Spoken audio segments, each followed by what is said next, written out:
Mister KTR, what's wrong with you? మీరు neighbouring states మీద ఎందుకు అక్కసును వెళ్ళగక్కుతున్నారు? మీ బ్రెయిన్ లో కనెక్షన్స్ ఏమైనా దెబ్బతిన్నాయా? ఇప్పుడే మీ ట్వీట్ చూసి మాట్లాడుతున్నాను. మీ చేతకాని పాలన వల్ల కంపెనీస్ పోతే తమిళనాడు, గుజరాత్ అండ్ ఈవెన్ ఆంధ్రప్రదేశ్ ని అండర్మైన్ ఎందుకు చేస్తున్నారు?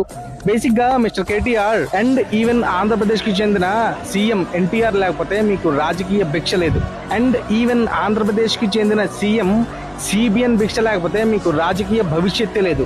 అండ్ ఈవెన్ ఆంధ్రప్రదేశ్ సీఎం అయిన వైఎస్ జగన్మోహన్ రెడ్డి సపోర్ట్ లేకపోతే మీకు వచ్చే ఆ 4 కంపెనీలు కూడా వచ్చేవి కాదు. గత 10 సంవత్సరాల్లో సర్ప్లస్ రెవెన్యూ నుంచి డెఫిసిట్ రెవెన్యూకి తీసుకొచ్చిన దిక్కుపాలిన పాలన మీది. అండ్ గత 10 ఏళ్లలో అండ్ ఈవెన్ ఆంధ్రప్రదేశ్ ముఖ్యమంత్రులు డెవలప్ చేసిన హైదరాబాద్ దాటి టోటల్ తెలంగాణలో ఒక్క మేజర్ ఇన్వెస్ట్మెంట్ చేయలేని దిక్కుపాలిన పాలన మీది. మిస్టర్ కేటీఆర్, మీకు ఏమైనా డిఫరెన్సెస్ ఉంటే మీరు మీ సీఎం రేవంత్ రెడ్డి చూసుకోండి. మా మీద అక్కసు వెళ్ళకక్కడం ఆపండి.